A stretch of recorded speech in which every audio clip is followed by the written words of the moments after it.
जोहार दोस्तों, आप सभी को आपका अपना चैनल नागपूर्णिमा फाउंडेशन में स्वागत है। आज की इस वीडियो में हम लोग चर्चा करने जा रहे हैं झारखंड का इतिहास। और इतिहास के संदर्भ में आज हम लोग चर्चा करेंगे असहयोग आंदोलन और झारखंड के संदर्भ में।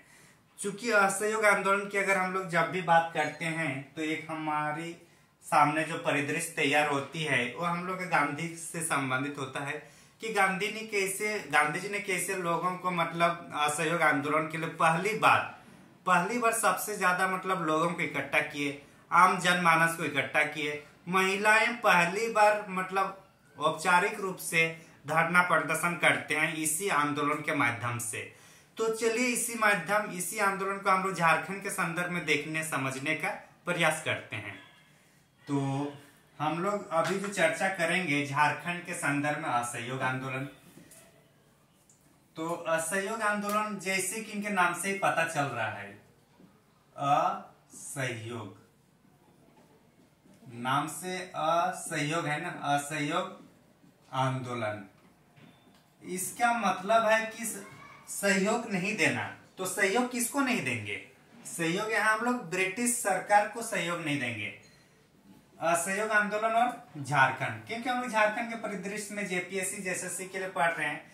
तो असहयोग आंदोलन का बाकी जहाँ पे आंध्र प्रदेश में क्या हुआ या फिर पंजाब में क्या हुआ या कलकत्ता में क्या हुआ उतना हम लोग को देखना नहीं है। हम लोग को सिर्फ इतना समझना है कि जो असहयोग आंदोलन चला और उसका प्रभाव झारखंड में क्या प्रभाव पड़ा, इस पर हम लोग चर्चा करेंगे आज।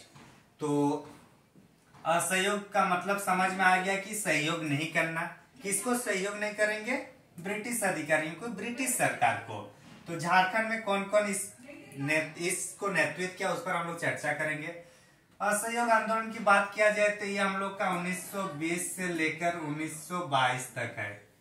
कब से कब है? 1920 से लेकर 1922 तक है। और चौरी चौरा कांड के बाद ये असहयोग आंदोलन को समाप्त कर दी जाती है।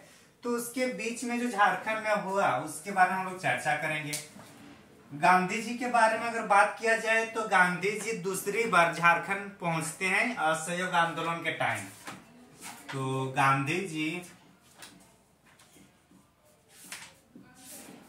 से राहुल गांधी नहीं समझना, ठीक है, महात्मा गांधी है। तो महात्मा गांधी सेकेंड टाइम झारखंड आते हैं। किसके असहयोग आंदोलन के दौरान। इतना अगर हम लोग देख लेते हैं। और असहयोग आंदोलन के टाइम हम लोग अगर एक देख पाएंगे जो नागपुर अधिवेशन हुआ था 1920 में, जो नागपुर अधिवेशन हुआ था 1920 में, कौन सा अधिवेशन हुआ था? नागपुर अधिवेशन। और इसको कांग्रेस का, इंडियन नेशनल कांग्रेस का मील का पत्थर भी कहा जाता है नागपुर अधिवेशन में। इसके तहत क्या हुआ था कि प्रांतियों में कांग्रेस समिति का गठन किया जाना था। साथ ही साथ इसमें भाषाई स्तर पर समिति बनाने की बात कही जा रही थी। तो उसी संदर्भ में झारखंड में भी दो मतलब जो समिति, जो कांग्रेस कार्य समिति के गठन होते हैं, तो उसको भी एक बार हम लोग सरसरी नजरों में देखने का प्रयास करते हैं। तो अगर देखा जाए तो इसमें जो हम लोग का जो समिति बना था कांग्रेस कमेटी की स्थापना, तो कांग्रेस कमेटी की जो स्थापना बनना था उसको एक बार हम लोग देख लेते हैं। हम लोग चर्चा कर रहे हैं असहयोग आंदोलन का ही, लेकिन असहयोग आंदोलन में जो जो हम लोग का परिदृश्य बना था उसको भी एक बार देखने का प्रयास करते हैं हम लोग। तो कांग्रेस कार्य समिति झारखंड में हम लोग को दो जगह देखने को मिलता है। कहाँ कहाँ पे? एक हम लोग का पलामू में देखने को मिलता है 1999, मतलब पहला है। और ये कहाँ पे है? पलामू में है। पहला है और ये कहाँ पे? पलामू में है। और इसको जो लीड कर रहे थे वो हम लोग का था बिंदेश्वरी पाठक और भागवत पांडे। कौन? बिंदेश्वरी पाठक और भागवत पांडे। तो हम लोग को इतना ही इंपॉर्टेंट है कि यहाँ क्वेश्चन पूछ देगी पलामू में कांग्रेस कार्य समिति का गठन कब हुआ था? तो 1919 को हुआ था। इतना एक पॉइंट आता है। दूसरा पॉइंट है कि पलामू का जो कांग्रेस कार्य समिति है इसके जो उनको नेतृत्व कर रहे थे वो कौन थे? तो हम लोग का होगा बिंदेश्वरी पाठक और भागवत पांडे। इतना हम लोग को समझना है। 1920 में रांची में कांग्रेस कार्य समिति का गठन होता है। 1920 में कहाँ पे? रांची में। 1920 में जो रांची में इनका गठन होता है, और सॉरी 1920 में रांची और हजारीबाग, ये दोनों जगह पे इनका गठन होता है, रांची और हजारीबाग में 1920 में। तो क्वेश्चन इतना ही पूछा जाता है कि रांची में कांग्रेस कार्य समिति का मतलब कब गठन की गई थी, तो 1920 में, हजारीबाग में भी 1920 ही होगा। तो अब हम लोग ये सब देख लिए। अब हम लोग असहयोग आंदोलन के मूल रूप के अंदर मतलब उनके अंदर आएंगे अब। और ये सब कांग्रेस कार्य समिति ये सब का कब से सब प्रावधान हुआ था, ये सब हुआ था हम लोग का नागपुर अधिवेशन के बाद से। तो नागपुर अधिवेशन 1920 में है। कमेंट करके आप लोग बताइएगा कि नागपुर अधिवेशन का अध्यक्षता कौन कर रहे थे। तो आगे हम लोग चलते हैं कि असहयोग आंदोलन में मतलब, असहयोग आंदोलन का मतलब होता है कि सरकार को सहयोग नहीं करना। और सरकार को सहयोग कैसे कर रहे थे भारतीय लोग, जैसे कोई वकील था तो वकील वहां पे सेवा देकर सहयोग कर रहे थे, कोई पुलिस थे, कोई सेना में थे, कोई इसी तरह से मतलब सरकारी कामकाज स्कूल कॉलेज में जो पढ़ा रहे थे। तो वो लोग को ये कहा जा रहा था कि आप लोग ये जो सरकार का आप लोग सहयोग कर रहे हैं उसको छोड़ दीजिए, फिर देखते हैं कि ये सरकार कैसे हम लोग पर चलाएगी, कैसे हम लोग पर शासन करेगी। तो इस टाइप से मतलब एक सरकार को झटका देने के लिए, सरकार को झटका देने के लिए असहयोग आंदोलन लाया गया था गांधी जी के द्वारा। और ये एक्चुअली जो प्रथम विश्व युद्ध था उसका जो मांग की गई थी उस मांग को पूरा नहीं कर पाने के कारण ये असहयोग आंदोलन शुरुआत कर दी जाती है। तो इतना हम लोग को अब समझ में आ गया कि असहयोग आंदोलन क्या था, क्यों आया था, ये दोनों हम लोग को समझ में आया। अब इसके चूंकि ये अखिल भारतीय स्तर पर ये आंदोलन चला था तो इसका प्रत्येक क्षेत्र में कमोबेश इनका प्रभाव देखने को मिलता है। तो उसी क्रम में हम लोग झारखंड के संदर्भ में जो घटनाएं घटी या झारखंड के संदर्भ में जो असहयोग आंदोलन हुआ उसके बारे में हम लोग चर्चा करेंगे। तो असहयोग आंदोलन की बात किया जाए तो सबसे पहले अगर हम लोग इनके लिए दो जनजाति क्षेत्र में, दो जनजाति बहुत ज्यादा इनसे लगा हो गया था, एक ताना भगत वाला, ताना भगत, और एक पहाड़िया जनजाति। ये दोनों, पहाड़िया को कौन लीड कर रहा था, जबड़ा पहाड़िया ना, जबड़ा पहाड़िया। तो ये दोनों इनका मतलब असहयोग आंदोलन में जो गांधी जी का सबसे ज्यादा जो मतलब इनको बढ़ चढ़कर जो भाग लिए थे दो जनजाति होते, एक ताना भगत वाला और एक पहाड़िया जनजाति। अब हम लोग देखते हैं कि इनका जो विरोध किया जा रहा था, तो इसका प्रत्येक क्षेत्र में जो विरोध किया जा रहा था उसके बारे में हम लोग अब थोड़ा देखेंगे। इसमें गांधी इस टाइम सेकेंड टाइम आता है तो इस टाइम गांधी कहाँ रुकते हैं, ये भी कभी कभी क्वेश्चन पूछा जाता है कि जब असहयोग आंदोलन के टाइम जब गांधी जी झारखंड आते हैं तो कहाँ ठहरते हैं।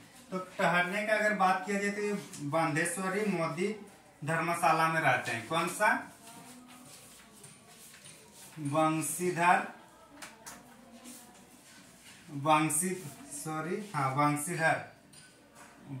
होगा, वंशीधर मोदी धर्मशाला।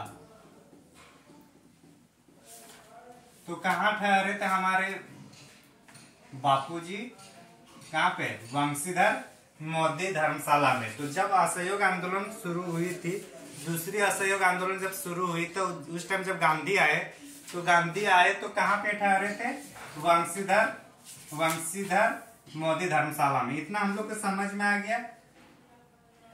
आगे अगर इसमें देखा जाए तो जो असहयोग आंदोलन हुआ तो क्या हुआ था, जैसे कि नागपुर अधिवेशन में कहा गया कि वहां पे छोटे छोटे संगठन के रूप में आप चर्चा करेंगे, छोटे छोटे संगठन मिलकर मीटिंग करेंगे कि कांग्रेस की जो कार्य क्षमता है या कांग्रेस जो गांव लेवल तक एकदम रूट लेवल पर पहुंच पा रहा है कि नहीं, उसके लिए छोटे छोटे जगह संगठन होने लगा। तो उसी क्रम में बिहार स्टूडेंट का जो कॉन्फ्रेंस होता था, बिहार स्टूडेंट कॉन्फ्रेंस, वो झारखंड में 2 बार हम लोग को देखने को मिलता है और दोनों हम लोग के लिए परीक्षा के दृष्टिकोण से महत्वपूर्ण है, तो इसलिए हम लोग उस पर भी चर्चा करते हैं। तो जो बिहार स्टूडेंट कांग्रेस,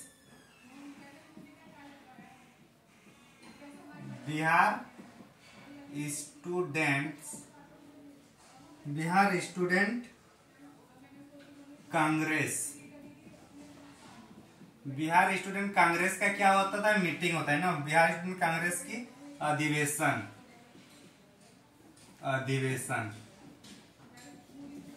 कितने 2 बार होता है। तो दोनों का हम लोग इस टाइप से हम लोग फ्लो चार्ट में हम लोग देखने का प्रयास करेंगे। फ्लो चार्ट में देखने से एक चीज होता है कि हम लोग को माइंड में ज्यादा उसको जल्दी कैच कर पाता है, दूसरा हम लोग को समझने में आसानी होती है। तो जो बिहार स्टूडेंट कांग्रेस का जो अधिवेशन झारखंड में होता है, झारखंड में 2 होता है। कितना होता है? 2 होता है। पहला अगर बात किया जाए तो पहला हम लोग को कहाँ पे हो रहा है? पहला हम लोग का 15वां जो अधिवेशन है हम लोग को डाल्टनगंज में होता है। 15 जो होता है कहाँ पे होता है? डाल्टनगंज।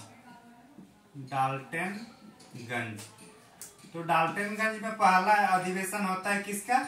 बिहार स्टूडेंट कांग्रेस का। झारखंड में पहला अधिवेशन होता है कहाँ पे? डाल्टनगंज में। और इसका जो अध्यक्षता कर रहे थे उनका नाम है CF एंड्रूज।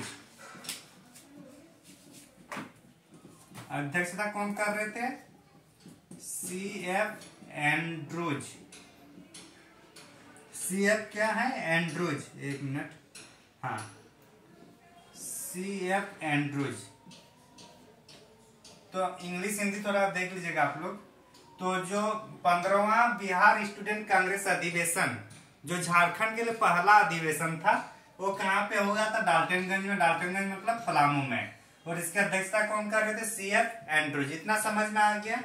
अभी जो हम लोग को देखेंगे फिर 16वां अधिवेशन।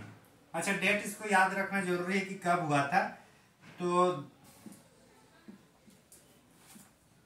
दिख रहे हैं ना? 10 अक्टूबर 1920 को। 10 अक्टूबर 1920 कब हुआ था? 10 अक्टूबर 1920। 10 अक्टूबर 1920 को हुआ था। और जो 16वां जो अधिवेशन होता है, 16वां जो अधिवेशन होता है हम लोग का 6 अक्टूबर 1921। ये कितने नंबर का है? 16 का है। और ये 6 अक्टूबर 1921, मतलब एक साल बाद ही, मतलब 2 लगातार जो हम लोग का बिहार स्टूडेंट कांग्रेस अधिवेशन झारखंड होता है वो लगातार 2 वर्ष होता है। 1920 में पहला होता है जो डाल्टनगंज में होता है और उसका जो अध्यक्ष कर रहे थे CF एंड्रूज। जबकि जो 16वां बिहार स्टूडेंट कांग्रेस अधिवेशन जो हम लोग का होता है हजारीबाग में होता है। कहाँ पे? हजारीबाग में। HZB मतलब हजारीबाग में होता है। और इसका जो अध्यक्षता जो कर रहे थे श्रीमती सरला देवी। कौन कर रही थी? श्रीमती सरला देवी। हाँ, श्रीमती सरला देवी। तो इस तरीके से अगर हम लोग देखें कि जो बिहार स्टूडेंट कांग्रेस का जो अधिवेशन होता है झारखंड में, इनका जो अधिवेशन होता है झारखंड में, तो ये हम लोग देख लिए 2 अधिवेशन होता है। एक 15वां अधिवेशन होता है बिहार स्टूडेंट कांग्रेस का। कहाँ पे होता है? 15वां वाला जो होता है वो हम लोग का होता है डाल्टनगंज में होता है। और इसका अध्यक्ष CF एंड्रूज होता है। ये इंपॉर्टेंट है। कहाँ होता है? ये इंपॉर्टेंट है। और जो ये 15वां है ये भी इंपॉर्टेंट है, ठीक, कि हम लोग को याद रखना है कितने नंबर का है। दूसरा जो 16वां नंबर का जो बिहार स्टूडेंट कांग्रेस का जो मीटिंग होती है झारखंड में वो हम लोग का हजारीबाग में होती है। और कब? 6 अक्टूबर 1921 को होती है।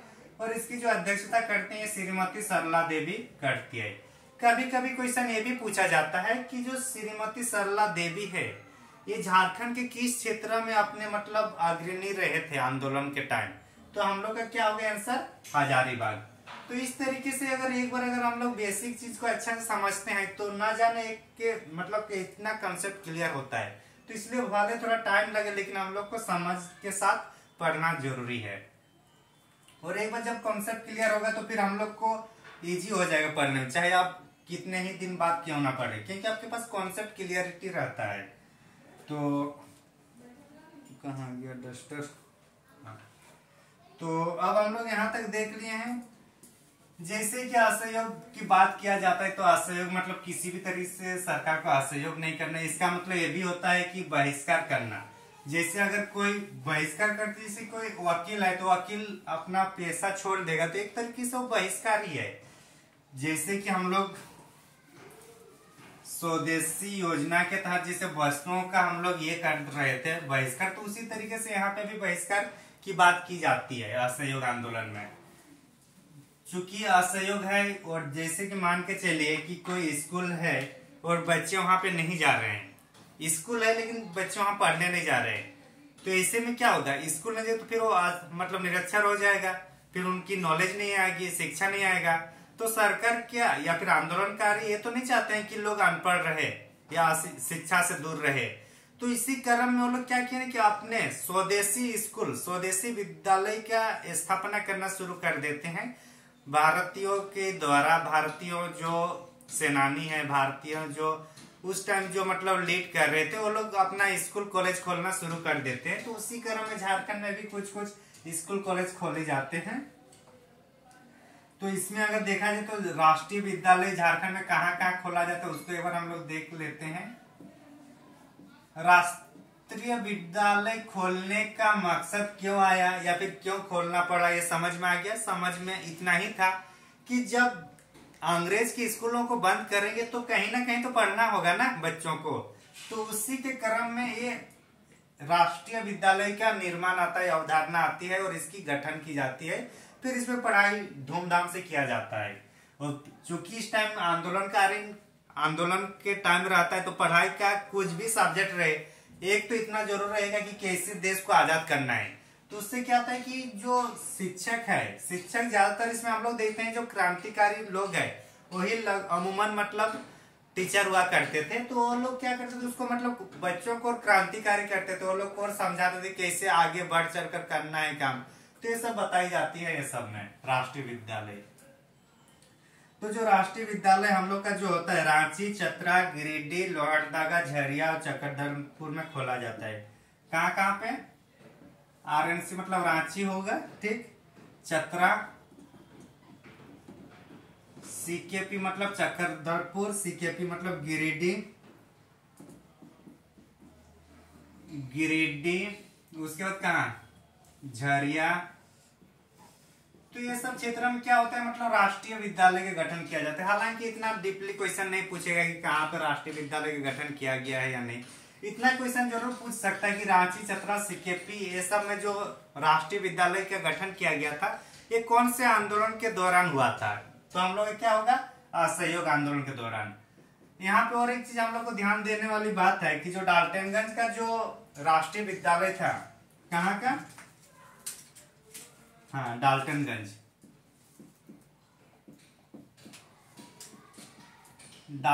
का जो राष्ट्रीय विद्यालय था इसका जो प्रधानाचार्य मतलब हेडमास्टर जो होते थे वो बिंदेश्वरी पाठक ही थे।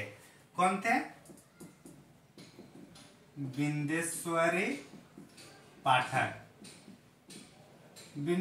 पाठक थे जो मतलब डाल्टनगंज में इसका अध्यक्ष कर रहे थे। बिंदेश्वरी पाठक का इसके पहले वाले वीडियो में हम लोग चर्चा किए, कमेंट करके बताना है कि बिंदेश्वरी पाठक को वहां किस रूप में हम लोग चर्चा किए थे, ये कमेंट करना है जरूर, ठीक। तो डाल्टनगंज में जो राष्ट्रीय विद्यालय है उसका अध्यक्ष कौन कर रहे थे, बिंदेश्वरी पाठक।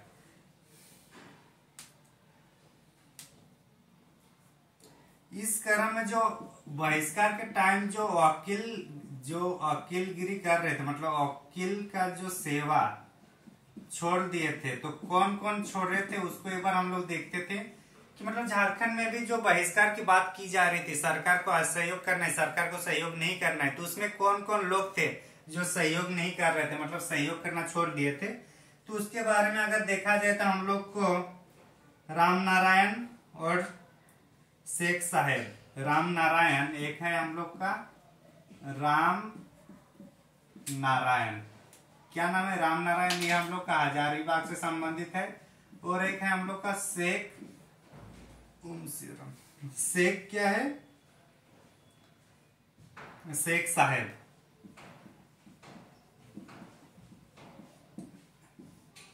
राम नारायण और शेख साहेब जो दो बंदे थे जिन्होंने वकील की सेवा को जो छोड़ दिए थे, और ये हम लोग का पलामू के थे, कहाँ पे, पलामू के। तो जो वकील का जो सेवा कर रहे थे अंग्रेज के वहां वकील के रूप में झारखंड के दो आदमी राम नारायण और शेख साहब, ये दोनों जो वकील जो सेवा था उसको छोड़ दिए थे और इस तरीके से असहयोग आंदोलन का जो उद्देश्य है उसको ये लोग मतलब आगे बढ़ा रहे थे। इतना हम लोग को समझ में आ गया होगा। आगे अगर इसमें देखा जाए तो गोल्डन लीग जैसे कि हम लोग चर्चा किए थे, जो देवघर में गोल्डन लीग का जो था बारेंद्र कुमार घोष ने जो गोल्डन लीग निर्माण किया था वो भी मतलब असहयोग आंदोलन को सहयोग कर रहे थे, मतलब असहयोग आंदोलन को समर्थन दे रहे थे। तो इसी क्रम में गिरिडीह, इसी क्रम में मतलब जो साहेबगंज जो क्षेत्र है, साहेबगंज क्षेत्र का असहयोग आंदोलन इतना मतलब बढ़ चढ़कर यहाँ पे लोग भाग लिए थे असहयोग आंदोलन में। कहां से? साहेबगंज से, कि इसको अशांत क्षेत्र घोषित करना पड़ा। अशांत क्षेत्र घोषित कर दिया गया। किसको? साहेबगंज को। कौन से आंदोलन में? असहयोग आंदोलन में। तो इतना जैसे अभी देखें तो हम लोग इसको थोड़ा देखेंगे कौन से क्षेत्र, जैसे हजारीबाग में कौन इसको नेतृत्व कर रहे थे, या फिर आगे इसका कौन कौन नेतृत्व करता था, उनको एक बार हम लोग देखने समझने का प्रयास करते हैं।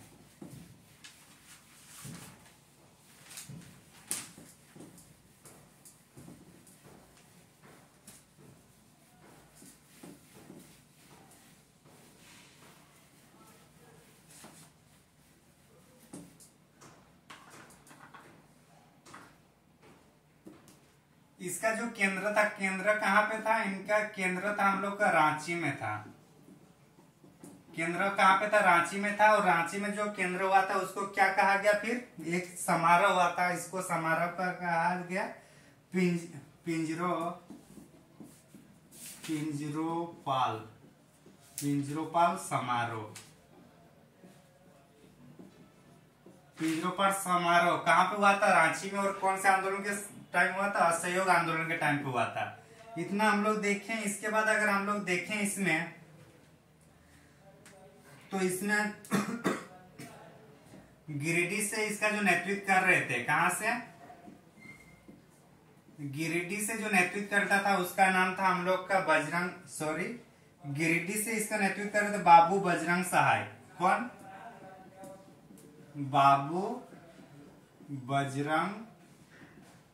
बाबू बजरंग सहाय। कहां से कर रहे थे? गिरिडीह से। हजारीबाग से जो कर रहे थे बजरंग सहाय, कृष्ण बल्लभ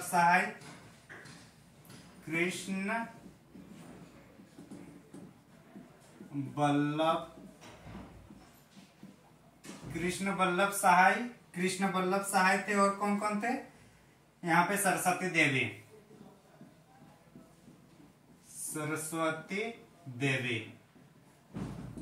देवी सब कहां से थे? हजारीबाग से ये लोग थे।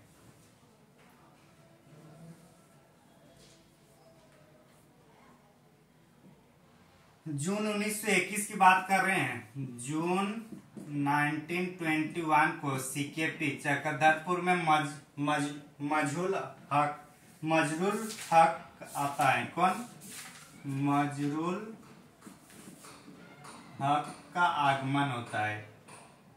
मजरुल हक का आगमन कहाँ होता है? सीकेपी मतलब चक्रधरपुर। कब? 1921 को। 1921 को कहाँ पे आता है मजरुल हक? हम लोग का चक्रधरपुर को आते हैं। फिर अगर हम लोग रांची क्षेत्र में देखें, रांची का केंद्र तो हो गया, केंद्र कहाँ है? रांची। तो रांची में कौन कौन अगर था, अगर बोला जाए तो पीसी मित्रा यहाँ पे थे, देवकी प्रसाद,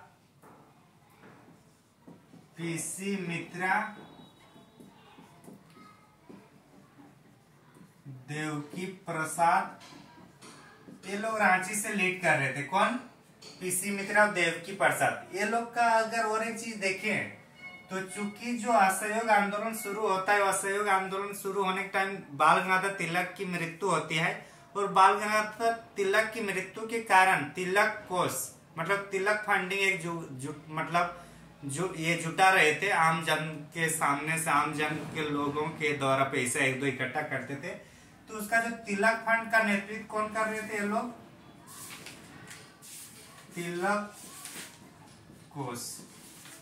तिलक कोष को कौन संभाल रहे थे? रांची के पीसी मित्रा और देवकी नंदन प्रसाद। तिलक स्वराज कोष इसका नाम है। तिलक स्वराज कोष। तिलक स्वराज कोष जो है पीसी मित्रा और देवकी नंदन प्रसाद रांची में तिलक स्वराज कोष का मतलब ये लोग जुगाड़ करते हैं। तो इस तरीके से हम लोग जितने भी आज हम लोग पढ़े हैं। अच्छा, इसमें और एक चीज है, नागपुर झंडा सत्याग्रह। नागपुर झंडा सत्याग्रह जो होता है, नागपुर झंडा सत्याग्रह, उसमें ताना भगत लोग शामिल हुए थे हमारे। तो इस तरीके से जो असहयोग आंदोलन से संबंधित जो जो भी मतलब परीक्षा के दृष्टिकोण से महत्वपूर्ण है उसको एक बार हम लोग समझने का प्रयास किए हैं। और आप लोग भी इसको एक बार देखिए, फिर से अगर डाउट हुआ तो और एक बार देख लीजिए। और यही सब परीक्षा के दृष्टिकोण से इम्पोर्टेंट है। Thank you for watching. धन्यवाद।